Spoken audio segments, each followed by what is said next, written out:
Tonight, new satellite images obtained by CNN showing the utter devastation in Ukraine. I'm going to show you a theater and shops in Bakhmut. That's what it is. Now a shell of a building surrounded by devastation. We'll show you the same location just over a year ago. Look at it. Side by side. We'll show that. It's astounding. Look at that devastation. And now let me show you this. Here's what's left, okay? It looks like you're looking at ancient Roman ruins here, right? This was a school and an apartment complex. Let's show you that same spot 1 year ago and virtually wiped off the map. And it is incredible. I mean, look at that, side by side. Life and death, destruction. And it is clear now how far Putin is willing to go to hide the truth from Russians about his war. Now ordering the arrest of a prominent film producer, Alexander Rodnyansky. He's going to be my guest coming up in just a moment. Rodnyansky has produced Oscar-nominated and Golden Globe-winning films. He was born in Kyiv and then lived in Russia for 2 decades. He was vocal about his opposition to the war and fled Russia when Putin invaded Ukraine. But now Putin wants him to pay because he's saying the truth. And of course, the truth is something that Putin does not want Russians to hear. Matthew Chance is out front with more.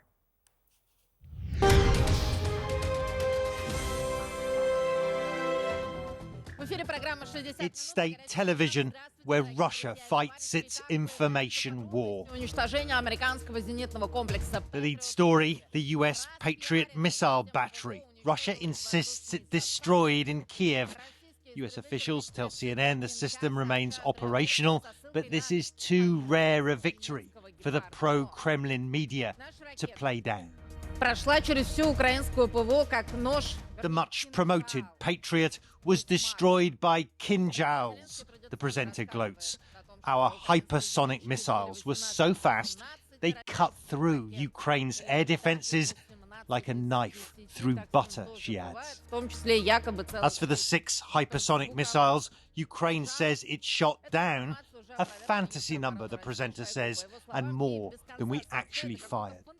A senior Ukrainian official now tells CNN only minor damage was caused to the Patriot air defense system when one of the Kinjals was shot down at low altitude on Tuesday morning. The official said the US-made system will be repaired soon, and an investigation is now underway into how the Patriot was targeted. Elsewhere, Ukraine says small advances have been made around Bakhmut. These night images appear to show an armoured push in the fields outside. But Russian state television is in the city, touring devastated front lines under constant fire with Wagner mercenaries who say they're confident they will prevail. We will take Bakhmut eventually, this Wagner commander tells the Russian TV crew following him around. But at what cost, we don't know, he admits. Another says they're shelling us from afar because they can't defeat us in close combat. We're too strong, he says. Ukrainian officials confirm fierce fighting in the city, captured on this latest drone video. Areas of Bakhmut suburbs devastated, but now being liberated, the Ukrainians say. And back on Russian TV, there's growing acceptance that what was meant as a short offensive in Ukraine has spiraled out of control, exposing weaknesses and divisions in the country.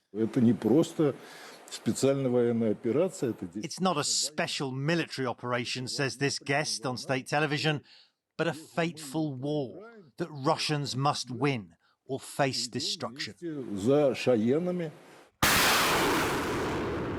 As Ukraine prepares for a counter-offensive to reclaim occupied land, it seems Russia is also bracing for a fight.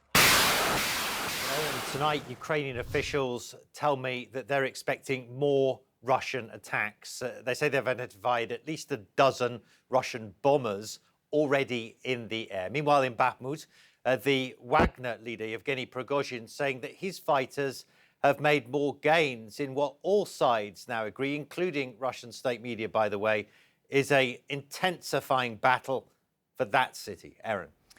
All right, Matthew Chance, thank you so much. I want to go now, as promised, to Alexander Rodniansky, the filmmaker who Russia is trying to arrest. He left Russia after the war began. He's repeatedly spoken out against it. And Alexander, I very much appreciate your time. Let's just begin here now. Putin wants to arrest you. What was your reaction when you found out? Well, thank you for having me. Nothing would shock me anymore in Russia. I believe Russia as a state is falling down.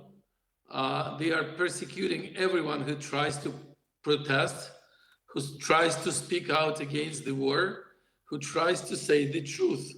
That's what's going on. That's why I considered this arrest and criminal case against me as a badge of honor and formal recognition of, by the Russian state of my anti-war position.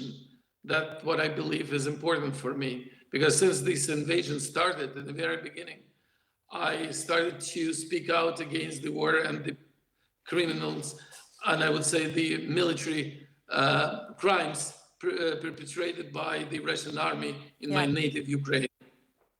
So a Russian activist, Alexander, who's based in the United States, she said today that she suspects that she was poisoned on a recent trip to Europe. And we know, of course, Putin has shown no fear poisoning people, look, on the streets of London, streets of cities in the UK, right? But this is based in the American Russian activist, thinks this happened to her in Europe. Are you concerned about your safety? I mean, obviously you're not in Russia, but do you have those fears, Alexander?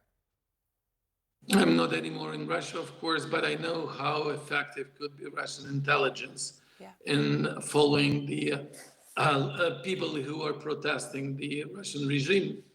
And what's going on right now, I believe this is rather the intimidation of those ones who stayed in Russia. So it's okay with me. I don't have a fear. Nothing would prevent me from speaking the truth about what's going on in Ukraine and with this war. Definitely, I would, and most of my friends are trying to tell me that I should be very careful, and I will be very careful, but I will do what I did. And most importantly, I feel very, strong support of many people who are